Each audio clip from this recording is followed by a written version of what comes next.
What's up everyone, I'm the Everyday Dad. What we're going to talk about today is how you can learn how to fly your very first drone. Come on.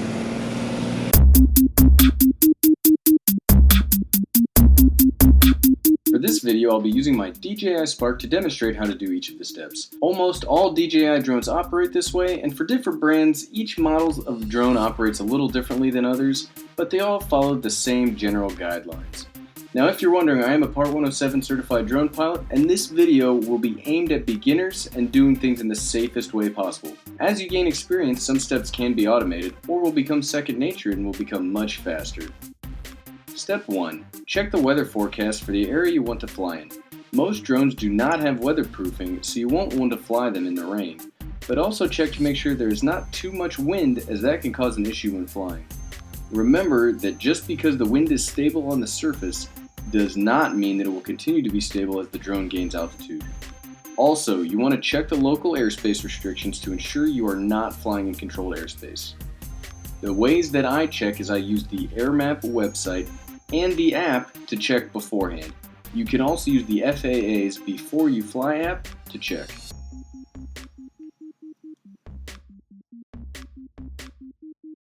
Step 2 is to ensure the batteries for both your drone and controller, if you have one with your drone, are fully charged and ready to go.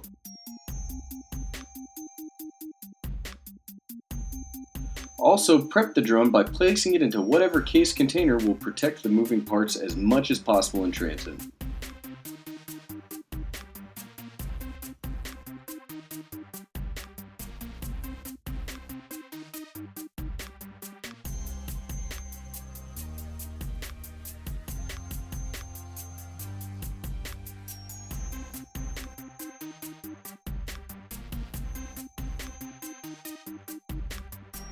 Step 3 is really in two parts. The first part is when you get to the location, you want to check and make sure there are not any dangers in the path that you want to fly. You want to check for power lines, trees, passerbys, things like that.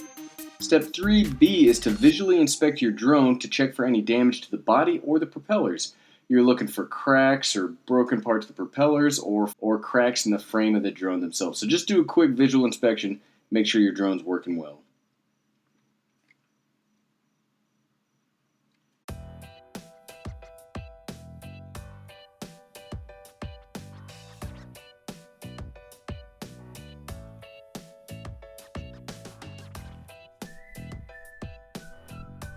Step 4. Once you do all of that stuff, the next step is to turn your drone on and connect it to whatever app.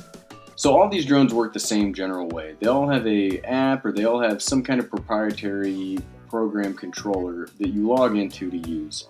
So once your drone passes the visual inspection, you want to go ahead and turn on the drone controller. You want to pair all of that together. Step 5. Prior to your first flight, what you're going to want to do is calibrate the sensors on your drone. Each current generation drone generally has a compass and an IMU. When you fly in new areas or the first time you fly, you should either calibrate or recalibrate both to ensure the best quality of flight. When you calibrate, you want to make sure that you are away from metal objects or concrete with rebar inside of it. This actually could be tougher than it sounds because that stuff is everywhere. When you calibrate your IMU, make sure it's on as flat a surface as possible. I like using the case that came with my DJI Spark to ensure it's on a flat surface that won't scuff up or damage my drone.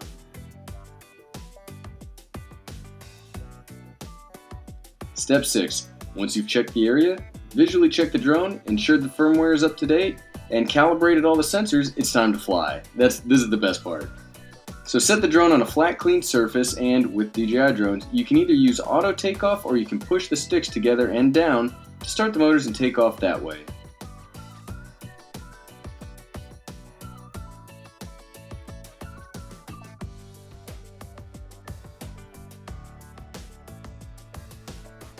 Step 7, obviously the part that we're all here for, and it's the best part by far, flying the drone. Flying drones is one of my favorite pastimes, and I enjoy both the filming aspects of flight, but there's something about combining the RC car aspect from when I was a kid and the ever-present desire to be able to fly really just come together in drone flight. I really have a fun time doing it. We'll do a future video that covers how to use all the functions inside my drone, like all the auto functions, all the intelligent flight functions, all the camera settings, all the video settings. We'll go into that in the future and talk about how to get the best results and quality out of the flight. But right now we're just trying to take off and have a good time. And you want to make sure you get your first droney. I'm a pretty big fan of dronies. Step 8.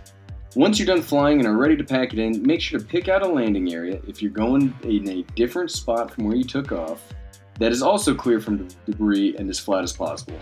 Once you've gained some confidence and experience, you can start doing hand and palm landings, which both look cool, but also keep your drone from picking up dust and dirt from the ground. You can manually land your drone by pressing down on the controller, or most drones today have a return to home function that you can also utilize. Be careful when using the return to home function, as your drone will lift off to either a predetermined or default altitude prior to returning to home. I'm not saying I've done this, but if you hit return to home inside your house, you should probably be prepared to have damage to your drone and the ceiling of your house. The second part of step 8 is recovery. So depending on the type of drone will determine the thoroughness of the recovery. My little Spark does not take much. I just pick it off the ground, then I do another quick little visual inspection to check that no new damage occurred in flight and that maybe a bug flew into it, and then you can prep to put it away. So look, follow these steps and you'll be an expert drone pilot in no time. If you like learning about tech and drones, go ahead and click that subscribe button. That's what we do here. We do new tech videos and drone videos every Monday and Friday.